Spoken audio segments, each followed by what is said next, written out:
தெறிக்கவிடும் காரம் நிறம் சுவையை தருகிறது. ஆச்சி மிளகாய் தூள் தெறிக்கவிடும் காரம் நிறம் சுவை. நீங்கள் சாரி கேட்பது அஜித் இளைஞர்கள் மட்டுமல்ல, ஒட்டுமொத்த தமிழர்களுக்கும் பொது மன்னிப்பை கேட்டு தனது பதவியை ராஜினாமா செய்ய வேண்டும். மாநில சுயாட்சியும் சட்டம் ஒழுங்கையும் பாதுகாக்க முடியாத தமிழ்நாடு உள்துறை அமைச்சர் தன்னை நம்பி வாக்களித்த மக்களை படுகொலையில் தள்ளி வருகிறார். நம்பிக்கை இல்லாமல் ஒன்றிய அரசின் கீழ் இயங்கும் துறைக்கு வழக்கை மாற்றுகிறாரே, இது அவருக்கு பெருத்த அவமானம் இல்லையா? இல்லை தமிழ்நாட்டுக்கு அவமானம் இல்லையா? எங்களுடைய தலைவர் உறுப்பினர் சேர்க்கைக்கு வீடு வீடாக செல்லவில்லை. எந்த இளைஞர் கொல்லப்பட்டாரோ அந்த இளைஞருக்கு ஒரு அண்ணனாக, ஒரு அம்மாவிற்கு இன்னொரு மகனாக ஓரணியில் திரள்வோம் என்று உறுப்பினர் சேர்க்கைக்கு வீடு வீடாக மாண்புமிகு முதலமைச்சர் அவர்கள் இன்று சென்று கொண்டிருக்கிறார். ஆனால் சிவகங்கை மாவட்டத்தில் தந்தை இல்லாமல் ஒரு தாயின் வளர்ப்பில் வளர்ந்து இந்த அரசு விற்கக்கூடிய டாஸ்மார்க்கில் மதுவை அருந்தக்கூடிய இளைஞரா, இல்லை போதைக்கு அடிமையான இளைஞரா? அந்த இளைஞர் தேர்ந்தெடுத்த வாழ்க்கை இந்து அறநிலைத்துறை நிர்வகிக்கப்படுகின்ற ஒரு கோவிலில் அறத்தின் பால் கடவுளுக்கு சேவை செய்ய தன்னை ஒரு காவலாளியாக, தன்னுடைய அம்மாவிற்கு ஒரு சிறந்த மகனாக வாழ்ந்து கொண்டிருந்த ஒரு இளைஞர் இந்த அரசால் துடிக்க கொல்லப்பட்ட இந்த நேரத்தில் அப்பா என்று ஒரு பிரச்சாரத்தின் மூலம் மக்களிடையே ஒரு போலி பிரச்சாரத்தை உருவாக்கி கொண்டுகின்ற இன்றைய முதல்வர் அவர்கள் அந்த தாயின் கண்ணீருக்கு வீட்டிற்கு செல்லவில்லை. ஒரே தலைவர் தாயின் கண்ணீருக்கு வீட்டிற்கு சென்றார். மாண்புமிகு முதலமைச்சர் அவர்களே, எங்களுடைய தலைவர் உறுப்பினர் சேர்க்கைக்கு வீடு வீடாக செல்லவில்லை.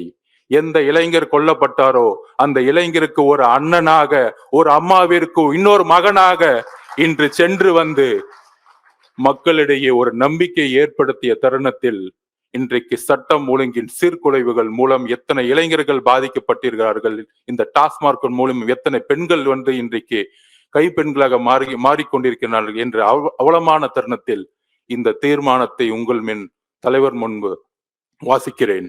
காவல்துறை விசாரணையின் போது தொடர்ந்து பலர் கொல்லப்படுவதற்கும் அதனை தடுக்க தேவையான நடவடிக்கைகளை மேற்கொள்ளாத உள்துறை அமைச்சருக்கும் கண்டனம். கடந்த 4 ஆண்டுகளில் காவல்துறை விசாரணையின் போது 24 பேர் உயிர் இழந்திருப்பதாக பெரும் அதிருப்தியோடு உயர் நீதிமன்ற மதுரை கிளை தெரிவித்துள்ளது. தற்போதைய மக்கள் விரோத திமுக ஆட்சியில் காவல் நிலையத்தின் பலர் மரணம் அடைவதை பார்க்கும் பொழுது அதிகார திமிர் கொண்ட ஆட்சியாளர்களின் மெத்தன போக்கு இதற்கெல்லாம் காரணம் என்பது தெல்ல தெளிவாகிறது. அண்மையில் சிவகங்கை மாவட்டம் திருபுவனம் காவல் நிலையம் எல்லைக்கு உட்பட்ட மடப்புறம் கோவிலில் காவலாளி சகோதரர் அஜித் குமார் அவர்கள் தமிழ்நாடு காவல்துறையினால் கொடூரமான முறையில் அடித்து கொல்லப்பட்டதை அடுத்து தமிழ்நாட்டின் உள்துறை அமைச்சர் தொலைபேசி வாயிலாக நேர்மையற்ற முறையில் சாரி கேட்கிறார். கடந்த 4 ஆண்டுகளாக காவல்துறை விசாரணையில் மரணம் அடைந்த 24 பேருக்கும் இவர் இதை போல சாரி கேட்டாரா? சாரி கேட்டாரா? நீங்கள் சொல்லுங்கள், சாரி கேட்டாரா? இல்லை. இவரது பொறுப்பற்ற நிர்வாக திறனற்ற irresponsible and inability administration தன்மைக்கு அப்பாவி மக்களுக்கும் இளைஞர்களுக்கும் பலியாகி வருகின்றனர். இந்த போக்கை வன்மையாக கண்டிக்கிறோம். இவர் இருக்கக்கூடிய இந்தியா கூட்டணி கட்சிகள் ஒன்றிய அரசையும் மத்திய புலனாய்வு அமைப்பான சிபிஐயும் வன்மையாக கண்டிக்கின்றன. ஆனால் இவரின் கட்டுப்பாட்டில் இருக்கக்கூடிய காவல்துறையின் விசாரணை மீது நம்பிக்கை இல்லாமல் வழக்கை சிபிஐக்கு மாற்றுகிறார்.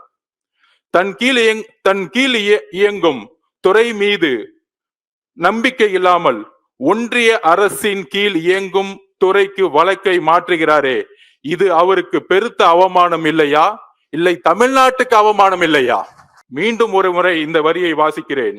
தன் கீழ் இயங்கும் துறை மீது நம்பிக்கை இல்லாமல் ஒன்றிய அரசின் கீழ் இயங்கும் துறைக்கு வழக்கை மாற்றுகிறாரே, இது அவருக்கு பெருத்த அவமானம் இல்லையா? உங்களுக்கு வேணாலும் அவமானம் பழக்கப்பட்டிருக்கலாம். தமிழக மக்களுக்கு இந்த அவமானத்தை உருவாக்க முடியாது. திமுக பேசி வரும் மாநில சுயாட்சி முழக்கம் எங்கே போனது? திமுக பேசி வரும் மாநில சுயாட்சி முழக்கம் எங்கே போனது? மாநில சுயாட்சியும் சட்டம் ஒழுங்கையும் பாதுகாக்க முடியாத தமிழ்நாடு உள்துறை அமைச்சர் தன்னை நம்பி வாக்களித்த மக்களை படுகொலையில் தள்ளி வருகிறார். இதற்கு அவர்களிடையே பகிங்கர மன்னிப்பு கேட்க வேண்டும். மக்களை பாதுகாக்க திறனற்று கொடுங்கோல் ஆட்சி நடத்தி வரும் உள்துறை அமைச்சர் தமிழ்நாட்டின் இந்த அவல நிலைக்கு தார்மீக பொறுப்பேற்று பொது மன்னிப்பு கேட்டு, நீங்கள் சாரி கேட்பது அஜித் இளைஞர்கள் மட்டுமல்ல, ஒட்டுமொத்த தமிழர்களுக்கும் பொது மன்னிப்பை கேட்டு தனது பதவியை ராஜினாமா செய்ய வேண்டும். உள்துறை அமைச்சராக நீங்கள் நீடிக்க கூடாது என்று இந்த செயற்குழு வலியுறுத்துகிறது தலைவருடன் ஆணையுடன். நன்றி, வணக்கம். அறுவை சிகிச்சையில் குணம் இது ஆயுட்கால நிவாரணம். டாக்டர் ஸ்ரீவர்மாஸ்.